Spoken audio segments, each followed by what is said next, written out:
heart's broken. Don't ever forget you're golden. I will find the light in your soul. I'll be there. Initiating System 1.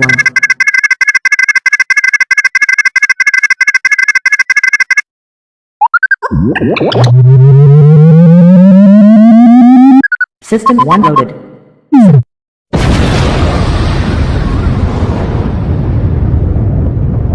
Kali ini saya akan kembali menceritakan Beta Rock Rock the Heaven Season 4. Kenapa saya langsung ke Season 4? Karena kalian semua saya yakin sudah menonton season-season sebelumnya di channel tetangga. Betul? Untuk itu persiapkan diri Anda senyaman mungkin, karena kali ini kalian akan menemukan kesedihan yang amat mendalam di episode kali ini. Dan kita akan kembali melihat mantan saya dan Xiaoyan, yang tidak lain tidak bukan adalah Xiao Sun-er. Jangan marah, cokor sah itu. 子弹的药方，作为你救我的谢礼。 Diceritakan setelah Xiaoyan berhasil mengambil inti api, ia kembali menemui Hai Bodong untuk memenuhi janjinya.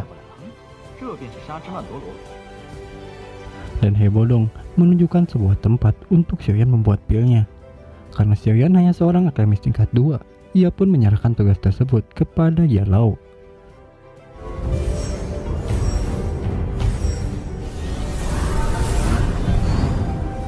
Setelah selesai, Xiaoyan memberikan pil tersebut kepada Hai Bodong.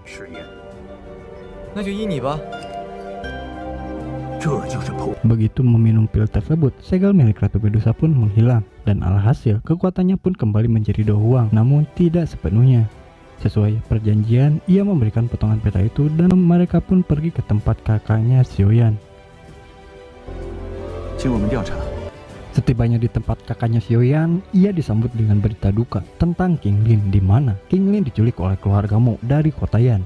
Mendengar hal itu, Xiaoyan pamit kepada kakaknya dan langsung bergegas pergi untuk menyelamatkan King Lin, dan Xiaoyan meminta Hai Bodong untuk menemaninya. Di perjalanan, Hai Bodong memberitahu Xiaoyan kalau dirinya tak bisa ikut campur dalam masalah tersebut. Ia juga mempertanyakan kekuatan yang dimiliki Xiaoyan. Karena hal itu, Xiaoyan pun menawarkan sebuah perjanjian dengan Hai Bodong. 海老先生，您就一直跟在我身边吧。 Hai Bodong memberikan waktu 1 tahun. Setelah sepakat, mereka pun berangkat untuk menyelamatkan King Lin. Singkatnya, mereka berhasil menyelamatkan King Lin dan dia berhasil mengalahkan Moceng. Namun tiba-tiba mereka dikejutkan dengan Moceng yang ternyata masih hidup, dan kini kekuatannya menjadi lebih besar dari sebelumnya.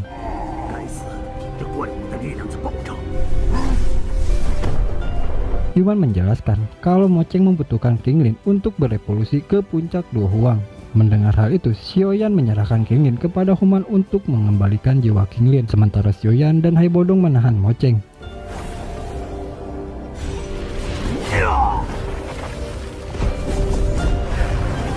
Akan tetapi, kekuatannya Moceng saat ini benar-benar di luar nalar. Bahkan, inti api sekalipun tak mempan terhadapnya.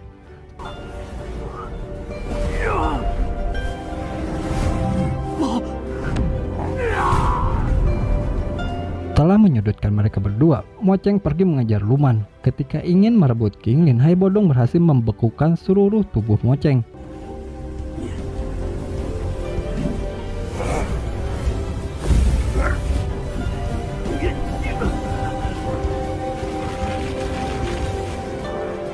Karena satu inti api tak cukup mengalahkannya, Xiaoyan pun nekat menggabungkan kedua inti api itu. Yalao berusaha menghentikan Xiaoyan karena hal itu akan mengakibatkan luka yang serius.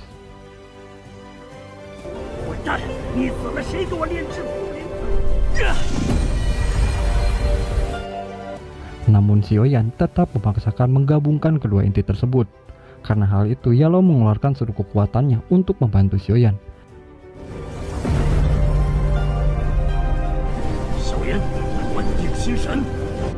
Dengan dibantu Yalao, Xiaoyan pun akhirnya berhasil menggabungkan kedua inti api tersebut.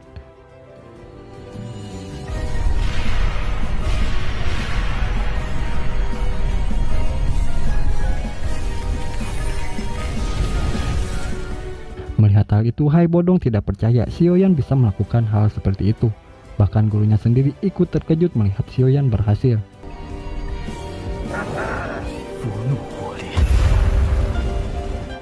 Dengan teknik yang ia ciptakan, Xiaoyan pun menggunakannya untuk mengalahkan Mo Cheng.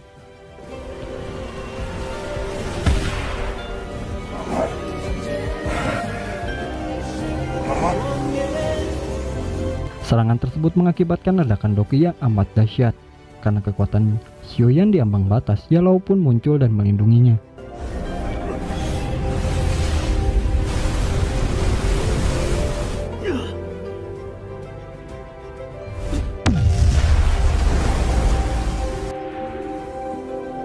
Karena keegoisannya yang telah mengabungkan kedua inti api tersebut, mengakibatkan Xiaoyan harus kehilangan gurunya yang sangat ia cintai. Di alam bawah sadar, Yalao memberitahu Xiaoyan tentang kondisi rohnya yang tak bisa lagi ia pertahankan. Dan sebelum pergi, Yalao pun menyampaikan pesan terakhirnya sebagai salam perpisahan.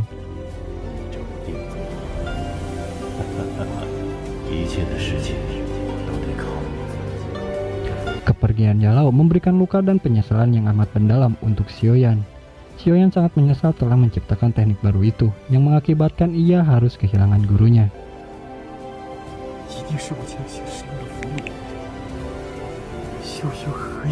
Di tempat lain, terlihat Yunzi dan seorang kakek tua sedang menyelidiki sebuah tempat yang dulu Yunzi pernah merasakan ada 4 aura dua huang yang pernah bertarung di tempat itu. Melihat bekas pertarungan mereka, Jilao tidak menyangka ada orang sekuat itu muncul di Kekaisaran Jama. Tak berselang lama, Yunzi menemukan potongan bajunya yang dulu disimpan oleh Xiaoyan, dan itu menggambarkan pertarungan keempat huang itu adalah pertarungannya Xiaoyan dan Mu Chen. Yunzi yang mengetahui hal itu merahasiakannya dari Jilao. Karena tidak menemukan apa-apa, Jilao pamit untuk pergi dan Yunzi berjanji kepadanya akan segera memberitahunya kalau dirinya menemukan petunjuk. Yunzi terlihat khawatir dengan keadaannya Xiaoyan, sekaligus bingung karena Xiaoyan selalu ada di mana-mana.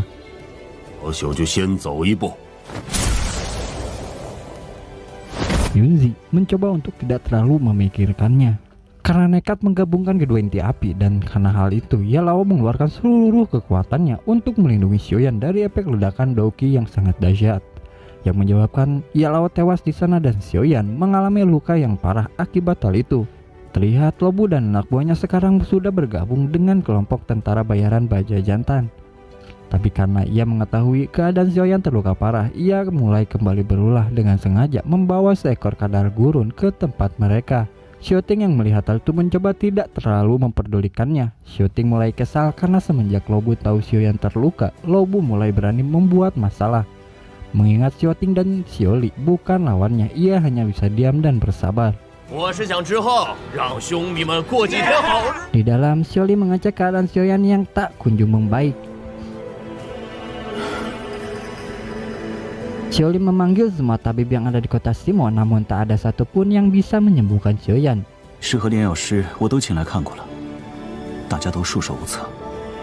Xiaoli memberitahu Xiaoting luka yang dialami Xiaoyan.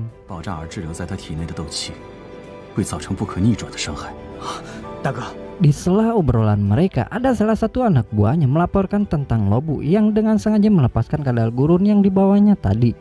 Dan karena hal itu, kadalnya mengamuk dan menyerang anggota mereka. Xiaoli mengajak adiknya untuk membereskan masalah tersebut. Di sisi lain, Lobu terlihat sangat menikmati kekacauan yang terjadi.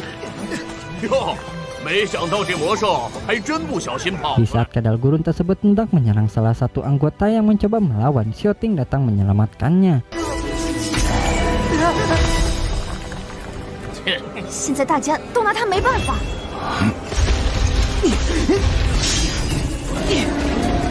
Karena kadal gurun yang sangat kuat, Xiaoting mulai terpojok dan terkena serangan kadal tersebut.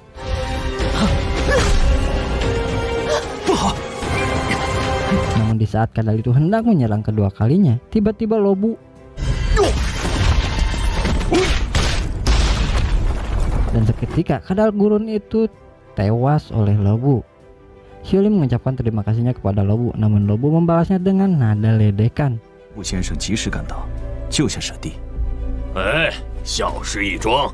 Karena mereka bukan apa-apa kalau tidak ada Xiaoyan, dan saat ini Xiaoyan sedang sekarat. 可真是天妒英才呀！ Di dalam Xiaoyan dihantui rasa bersalahnya 小杂碎，今天就是你的死期！ karena secara tidak langsung ia sudah membunuh gurunya sendiri akibat keegoisannya.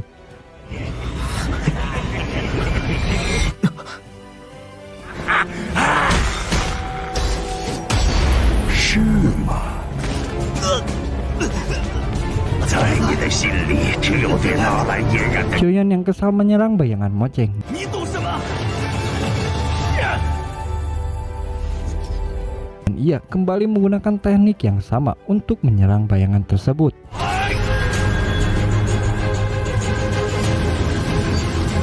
Dan ia kembali melihat gurunya yang tewas oleh teknik tersebut. 不，老师，是你杀了他！你成功了。 Dan Xiaoyan pun terbangun dari mimpi buruknya itu.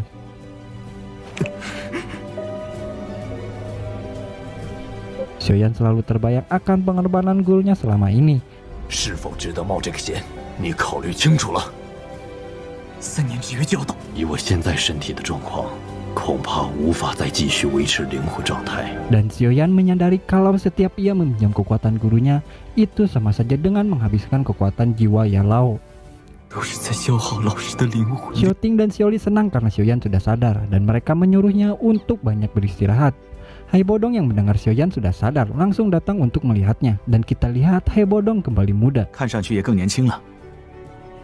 萧炎杀掉墨家大长老也是。 Akibat pertarungannya dengan Mojang, Xiaoyan kehilangan kekuatan jiwanya yang membuat Xiaoyan tak bisa membuatkan pil yang sudah dijanjikannya dan ia memberikan resepnya dan menyuruh Hai Bodong untuk mencari master alkemis lainnya. 让我的灵魂力量受损严重，无法支撑。 Mendengar hal itu, Hai Bodong memberitahu Xiaoyan bahwa ada sebuah ramuan obat yang dapat mengembalikan kekuatan jiwa yang rusak. Xiaoyan yang mendengarnya merasa senang dan meminta Hai Bodong untuk mengantarnya ke sana. 我们去帝都。 Malamnya Xiaoyan mencoba memulihkan kekuatannya dengan menelan biji inti api teratai biru. Namun karena energinya yang sangat besar, Xiaoyan tidak bisa menahan energi tersebut.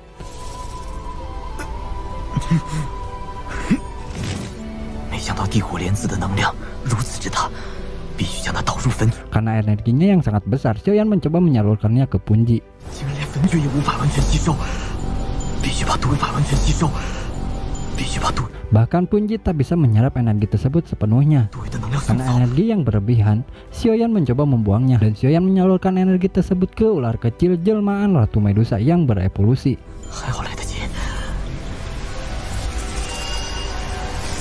Dan dengan lahap, ular itu menyerapnya. Namun tiba-tiba, energi yang begitu besar, ular itu berubah menjadi Ratu Medusa yang mengenyot curugnya Xiaoyan.